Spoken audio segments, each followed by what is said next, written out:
پلار دې چېرته دی؟ مړ څه خلې؟ مړ دی پلار. څومره وخت کېږي؟ 3 کاله. خدایا لا ظلم وحشت پتا فنا غړم خدایا. السلام علیکم. سلام مشهور ورکه ښه؟ صد ښه دی؟ خیر یې؟ ښه جوړ یې؟ شکر دی. د کراچۍ د تا ده؟ ښه ښه ډېر ښه ډېر ښه. د شیان پکې خرڅوې؟ خو خو ډېر لږ لږ شیان دي. ها؟ پیسې نشته. شته دي. تاسو شي اخیستل وروره؟ نه نه. ښه.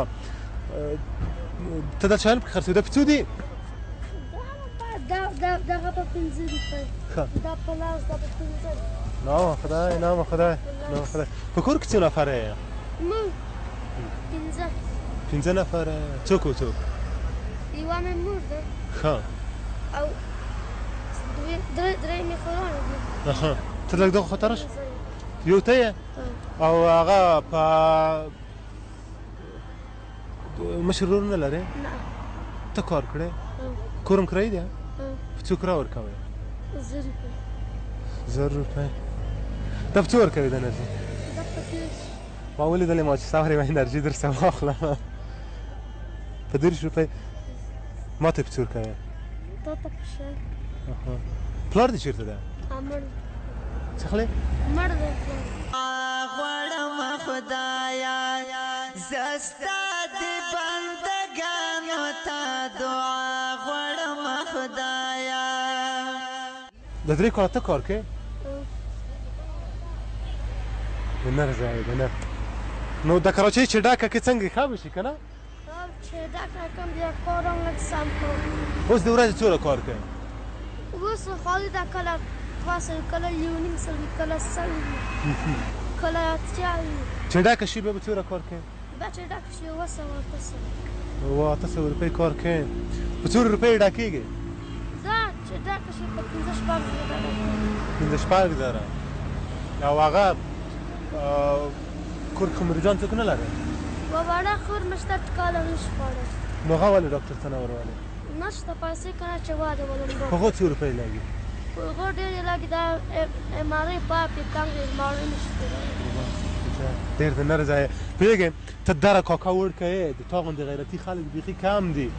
خدای دې تا دومره غټ سړی کړه چې حد نه لري. خدای دې کاروبار ډېر غټ کړه. نو چې پیسې پکدا کې خوردم ډاکټر ته بیایې څومره پیسې چې پکدا کې بیایې؟ یو شرط ده چې پیدا کړم د کور نام تلیم کټ هغه جوړه کور نه تېر دی چې هغه جوړه شي بیا خدای مهربانه ده. پخه کوي که څه شته ډېر خفه کوي څه دې ډېر خفه کوي څه دې ډېر چورت خرابېږي؟ د خور ته مکتب بیایې؟ څوم صنف کې یې؟ دوم صنف کې یې؟ قربان اوس دا ټول زه درڅه واخلم نو باندې خرڅوې؟ ښه څو روپۍ کېږي د ټولې؟ د ټولو حساب به ورته وکړې د ټولو. خو مثلا څومره به شي همداسې ورباندې خرڅ کړه؟ د مثلا 3000 کېږي 2.5 3,000 به شاوخوا کېږي. نن دې څومره سودا کړې ده؟ نن دا هم پورنر څه پاتې 1.5 او دغه یو موټروان و دغه هم داسې راکړې بس او نن مې دا کړه. ته ډېر غیرتي یې ډېر غیرتي یې قربان دې د ګلالۍ کارواره شمه خدای دې تار ته ژوندی لري. ښه نو زه به داسې وکړم دا کراچۍ زه درته ډکه کړم ډکه یې کړم روپۍ درکړم که کراچۍ درته ډکه کړم. زړه د هغه د تو کار دی که ما ته روپۍ کوې که خپله ورته سودا وکړه زه بیا په هغو کې کار نه لرم. نه خو تا په نظر څنګه و که روپۍ درکړم په خور دا وکړې که په دو هغې کې سودا ورته راوړم؟ په خور مې چې ډېرې ولګي 100 روپۍ په هغو راځي. د کراچۍ مخکې مې معاینات کړي MRI عکس مې هم اخیستی هغه شته دی سکور کې هر شی شته خو اوس هم ټکاله نشي خوړی کته پنیر ورته خلم 100 روپۍ رانه مغه خوري د مغه بیا لږ وزن پوره کوي. چېرې دې ورته خرابېږي؟ ولې نه خیر مې ده ولې خود یو چیز ورته چې درد دې ملت په ذهنونو کې احساس کړي هر ځوان د وطن په دردګا غواړم خدایا کور کې نور وړه موړه شی لرې ها هغه هم ستی خلاص دي د کور کرام راپسې پوره راستی 15,000 روپۍ کېږي بس کېږي 15,000 راستی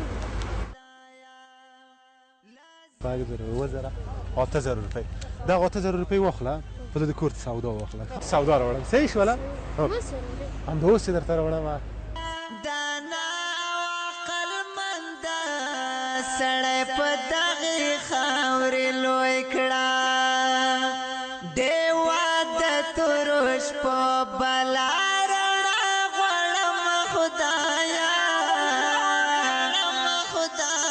زه ستا د بندګانو ته دعا غواړم خدایا زه ستا د بندګانو ته دعا غواړم خدایا ستا راشه څومره دي دومره دې بس دی تاسو فکر کړی و چې دا شی اوس په دې ورځې څومره کار کړی اوس د ورځې 1,000 روپۍ کار کړی پوهېږې ما د وخت هم درته وویل ښه چې مونږ اصلا شی کړي نه دي ښه ټول کارونه الله وکړل نو دما سره 2 نفره راغلي دي یو هغه دی ګوره هغلته ناست دی لاس ورته پورته کړه وردا کوي ستا درکې دغه ټول اوس زه درسه سم کړم ستاسې دا سم کړه وردا کوي ستا درکې دغه ټول دعاګانې بخښنه زه د هر یوې ګناه غواړم خدایا زه ستا د بندګانو ته دعا غواړم خدایا زه ستا د بندګانو ته دعا غواړم خدایا لا ظلم وحشت پتا فنا غواړم خدایا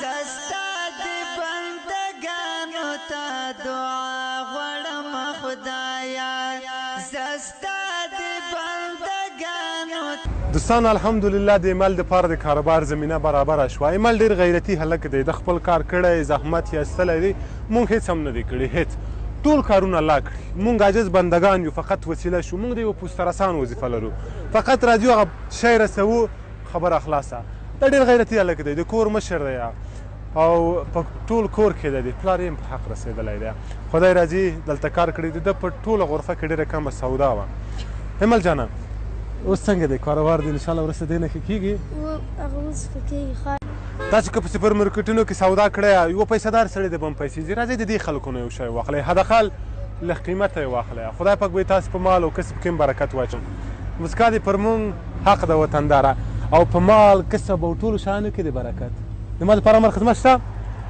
په غېږ سړي مشر سکې په غېږ خیرات کړه که یوه شیبه هم ځان د بېوزلو پر ځای قیاس کړو پوهیږو چې هغوی څومره خوږمن او له کړاوونو ډک ژوند لري دا زموږ ایماني او وجداني دنده ده چې د بېوزلو لاسنیوي له لارې د هغوی ژوند ته هیله او خوږمنو شونډو ته مسکا وبښو